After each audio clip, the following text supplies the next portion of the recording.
नमस्कार. आज आपण मागच्या लेक्चरमध्ये प्रशासन म्हणजे काय ही बाब या ठिकाणी अभ्यासली. आज आपण लोकप्रशासन म्हणजे काय ही बाब या ठिकाणी बघणार आहोत. प्रशासनाची प्रक्रिया ही सर्व प्रकारच्या संघटनांमध्ये आढळून येत असते. खाजगी आणि सरकारी या दोन्ही प्रकारच्या संघटनांमध्ये प्रशासन जे आहे हे होत असतं. प्रशासनाची प्रक्रिया ह्या खाजगी सार्वजनिक दोन्ही संघटनांमध्ये ही होत असलेली आपल्याला दिसून येते. ह्या खाजगी आणि सार्वजनिक अशा दोन्ही संघटनांमध्ये प्रशासनाची प्रक्रिया जरी सारखी असल्या तरी संघटनांचे उद्दिष्ट हे वेगवेगळे असलेले आपल्याला दिसून येते. खाजगी संघटनांच्या प्रशासनात खाजगी प्रशासन असे म्हणतात. तर वैयक्तिक हित साध्य करण्यासाठी जेव्हा एखादी संघटना ही स्थापण्यात येत असते, अनेक व्यक्ती एकत्र येऊन त्या संघटनेत सहकार्याने जाणीवपूर्वक नियोजित कार्य करतात, तेव्हा त्या प्रशासनाला आपण खाजगी प्रशासन असं म्हणतो. परंतु जेव्हा एखादं सार्वजनिक, शासकीय अथवा राष्ट्रीय ध्येयधोरणानुसार ठरवण्यात आलेल्या उद्दिष्टांच्या पूर्ततेसाठी अस्तित्वात आलेल्या सरकारी यंत्रणेचे संयोजन, नियंत्रण हे केले जाते, तेव्हा त्या सरकारी स्वरूपाच्या प्रक्रियेस लोकप्रशासन अथवा सार्वजनिक प्रशासन असे म्हणण्यात येत असते. आपण बघतो की खाजगी संघटना ह्यांच्यामध्येही सार्वजनिक संघटनेसारखेच प्रशासनाच्या सर्व प्रकारच्या क्रियाप्रक्रिया होत असलेल्या आपल्याला दिसून येतात.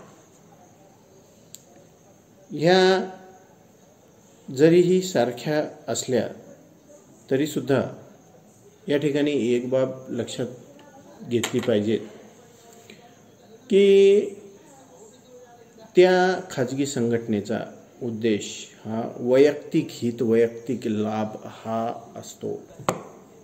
तर ज्या सार्वजनिक संघटनेमध्ये या सार्वजनिक उद्दिष्टांच्या पूर्ततेसाठी ज्यावेळेस ह्या शासकीय यंत्रणेचे नियंत्रण, मार्गदर्शन केले जाते, तेव्हा त्या स्वरूपाच्या प्रक्रियेला लोकप्रशासन असे म्हणण्यात येते.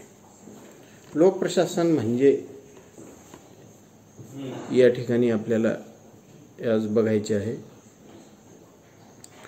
या लोकप्रशासनाच्या अर्थाबाबत अनेक विचारवंतांनी विविध स्वरूपाच्या, वेगवेगळ्या स्वरूपाच्या व्याख्या केलेल्या आहेत, वेगवेगळ्या प्रकारची मते मांडलेली आहेत. असे असले तरी एक गोष्ट या ठिकाणी स्पष्ट करणे मात्र निश्चितच आवश्यक व उपयोगी अशी ठरते की ज्या प्रशासनाच्या यांत्रिकी प्रक्रियेचा हेतू वैयक्तिक हित नसून सार्वजनिक हित हा असतो,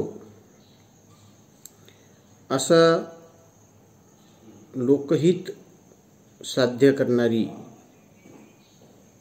जी सार्वजनिक प्रशासकीय यंत्रणा असते त्याला लोकप्रशासन म्हणतात. लोककल्याणाची संपूर्ण जबाबदारी आधुनिक राज्याने स्वीकारल्यामुळे स्वाभाविक लोकप्रशासनामध्ये सरकारच्या विविध प्रकारच्या संघटना व कार्याचा समावेश केला जातो. आधुनिक लोकप्रशासन म्हणजे गतिशील सरकार असेच म्हणावे लागते. परंतु सरकार म्हणजे कोण?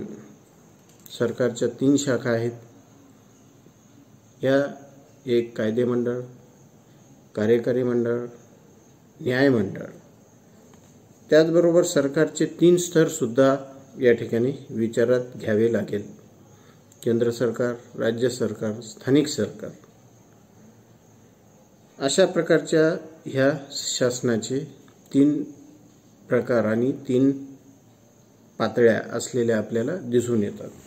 सरकारच्या या सगळ्या शाखांचा व पातळ्यांचा समावेश लोकप्रशासनामध्ये करून त्याचा अभ्यास करता येईल, ही बाब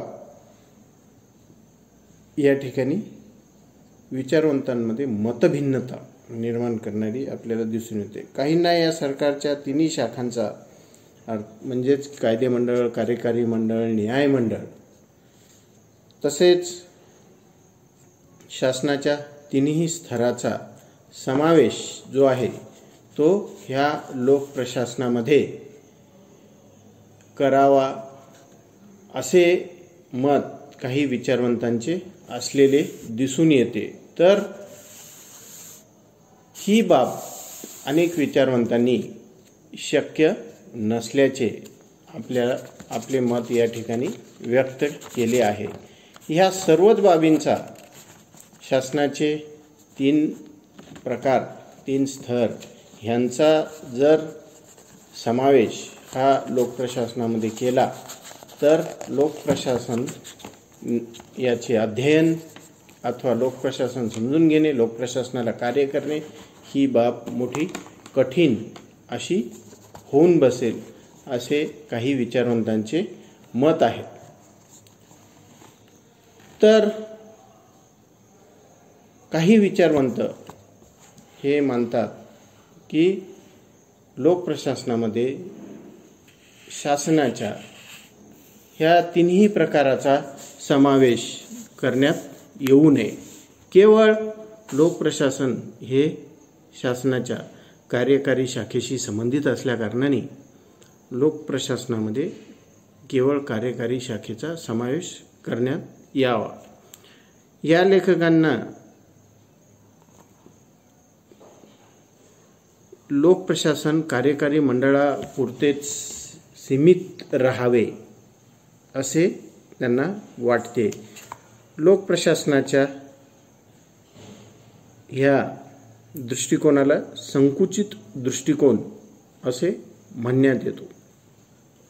लोकप्रशासनामध्ये महत्त्वाची बाब म्हणजे लोकप्रशासनाचा उद्देश हा सार्वजनिक असतो. लोकप्रशासन हे सार्वजनिक ध्येय धोरण याच्या अनुषंगानेच कार्य करीत असलेलं आपल्याला दिसून येते. सोबतच लोकप्रशासनामध्ये कार्य करणारी जी सार्वजनिक प्रशासकीय यंत्रणा आहे ती आपली स्वतःची वेगळी अशी वैशिष्ट्यपूर्ण अशी असलेली दिसून येते, ज्यांना आपण सनदी सेवक असे म्हणतो. हे सेवक पूर्ण वेळ लोकप्रशासन यंत्रणेमध्येच कार्य करतात आणि त्यांचा प्रमुख व्यवसाय हाच असतो. लोकप्रशासन प्रामुख्याने अंमलबजावणीचे कार्य करते. राजकीय यंत्रणेद्वारे जी ध्येय धोरणे निश्चित करण्यात येत असतात ही निश्चित करण्यात आलेली ध्येय धोरणे यांची अंमलबजावणी करण्याची कार्य प्रामुख्याने लोकप्रशासन करीत असते. लोकप्रशासन विविध स्वरूपाची कार्य करते. प्रत्येक कार्य, प्रत्येक हेतू, प्रत्येक ध्येय, उद्दिष्ट याच्या अनुषंगाने स्वतंत्र अशा प्रकारचा विभाग, यंत्रणा ही स्थापन करण्यात आलेली असते. त्या अनुषंगाने ते कार्य करत असतात. परंतु ते सर्व सार्वजनिक ध्येय धोरणाच्या अनुषंगानेच आपलं कार्य सार्वजनिक क्षेत्रामध्येच करतात. त्यांचा उद्देश हे अजिबात वैयक्तिक नसतो. त्यांची कार्य ही अराजकीय स्वरूपाची असतात. अशा पद्धतीनं ह्या एकूण प्रशासकीय यंत्रणेला आपण लोकप्रशासन असे म्हणतो. ह्या लोकप्रशासनाचा अर्थ व्याख्येच्या आधारावर आपण नेक्स्ट लेक्चरमध्ये बघू. धन्यवाद.